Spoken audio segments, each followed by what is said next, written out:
I'm gonna do this in the same order as I did it before. I went for Seth the next time.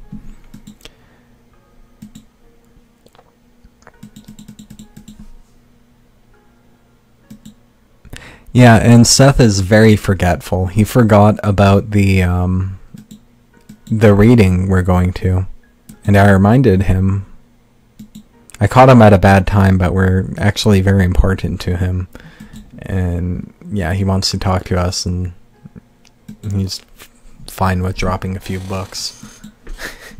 He's talking about how he's like the only person at the library, and how they're probably only open because of his late fees.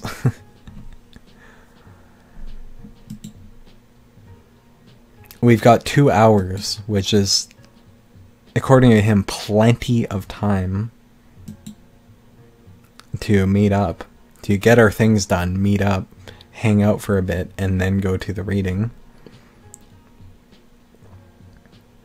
And Kobe always pries on us when we start up a dating thing. And it's almost identical each time. It's slightly different. But for the most part, he just wants details, and he kind of like teases you for going on a date every single time. And he always expects a full report. But that's real. And we always got a dish. He followed his beak back to the kitchen.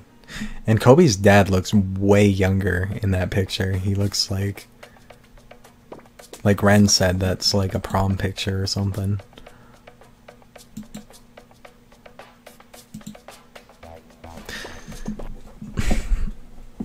But this is a nice game. It's an interesting read, an interesting experience.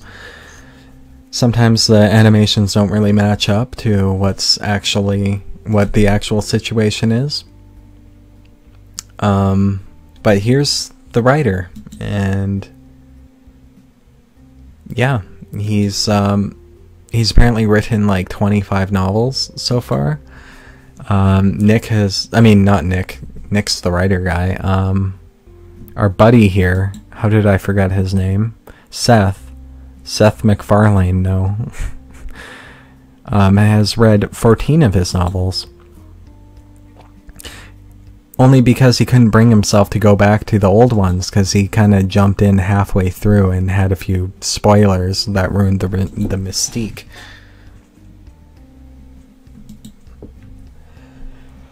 But yeah, the writing for his book is pretty poetic, I'd say. Definitely all really big words, and it sounds nice. The writing in this game in general is pretty decent.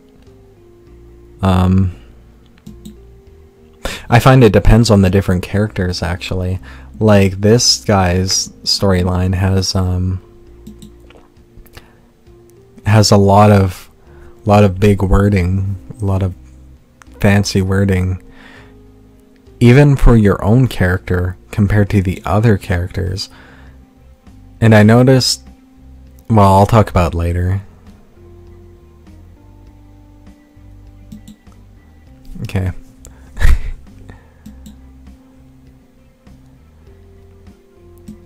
Yeah, I'm gonna be looking over Seth's works in the future, critiquing them, giving him encouragement throughout.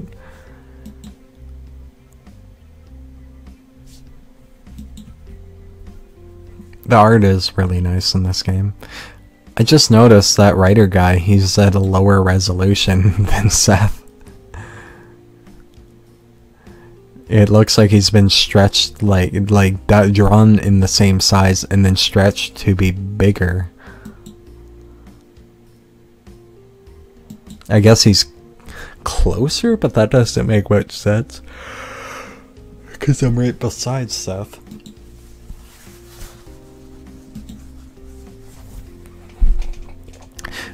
So Seth left and told us he'll be back soon. And he didn't notice that the author he loves so much is doing a signing. So I'm going to get his book signed. And the author's like, oh yeah, I'd love to. Yeah. And I'll get him to do encouraging words on it. Write him something encouraging.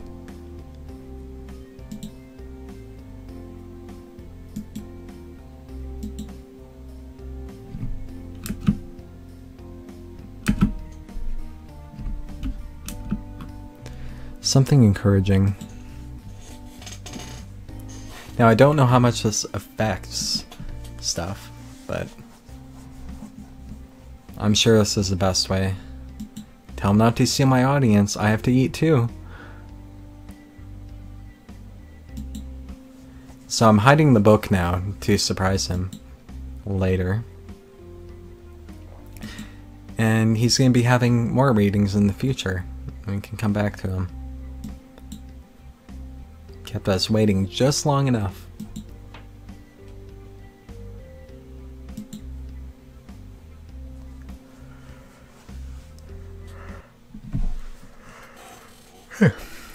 So we're at Starbucks.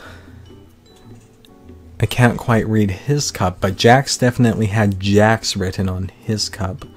I think that actually does say Seth on his cup. And my character will be talking about drinking coffee. Yeah. Like right there, coffee. But he's clearly got a Frappuccino there and Seth's got the coffee. So maybe a bit of an oversight there.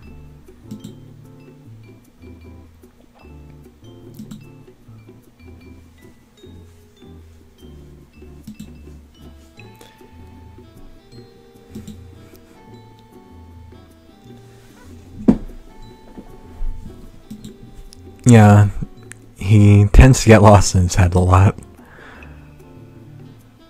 I'd say Seth. I'm not sure, actually. Kobe's definitely got the shortest plot of the characters, but Seth's is pretty long. I didn't get to the end of Jax's yet, but Jax's one was getting pretty long too, and that's not a bad thing at all. His was really interesting. I'll be talking about his a lot when I get there. But basically, Seth is a rich kid. His parents basically pay all his stuff. He's adopted as well as we were. I'm all mopey about my lack of a job as well. Yeah, I talk about my brother a bit. Seth almost always has his hands behind his back. Almost makes him look amputated. Which is a horrible thing to joke about. No one should ever joke about that.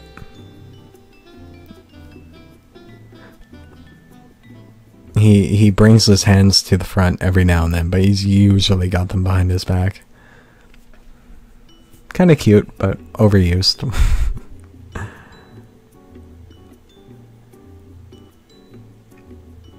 I'm gonna go with all the choices I went with last time, because those worked. And they were good choices, I think. Again, you guys can play the game for yourself. I'd recommend you do so. And there's a typo there, it says Yule, and it's the wrong Yule. But I can tell him what genre he should start with. He'll ask me what genre. What genre should I write? And I'll go with the same thing I went with last time, romance. I basically went with all the answers to get the get laid ending. If there is multiple endings. But I managed to get laid on my first try. So, hell yeah. Deeply flawed. The main character should be deeply flawed.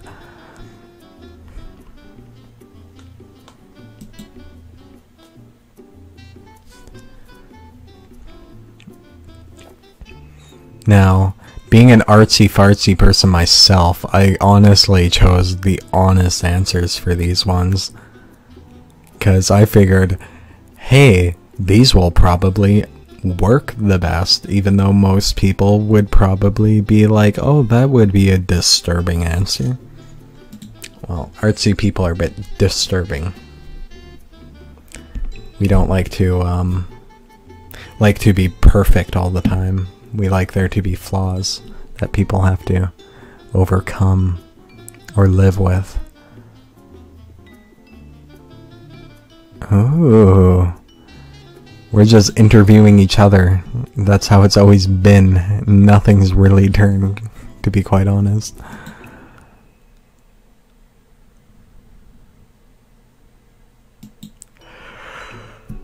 So, thing is, this guy is really passionate about writing, obviously, but we keep prying on him about having ulterior motives, which, spoiler alert, he does. And with Jax, it's exactly the opposite. He pries on us for having ulterior motives, which maybe we do, but with Jax, we'll get into a deeper relationship with him, which will be interesting, surely, once we get to that. And yes, this game has a lot of dialogue, and I honestly do think it needs a lot of it, just so you can immerse yourself in the game. It really is kind of sweet. You know, out of all the dating sim games I've played, most of them for jokes, obviously, this one's probably the most enjoyable.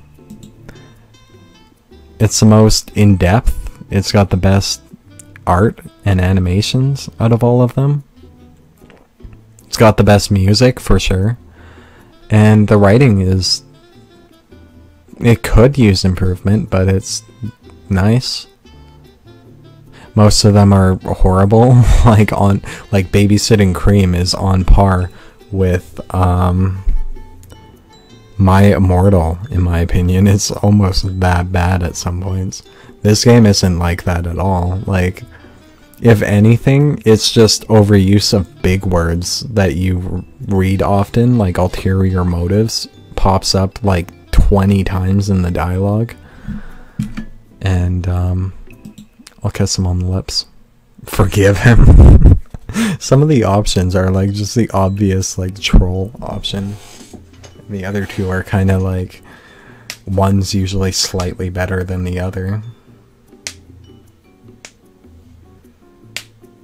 And aw, we made him purr. And those popping noises are me cracking my knuckles. Now that I've let you know that, you can all cringe every time you hear that noise. Or that one. Or that one.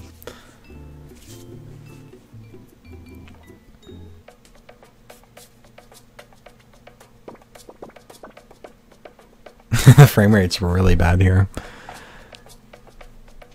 Normally this flows by really smoothly.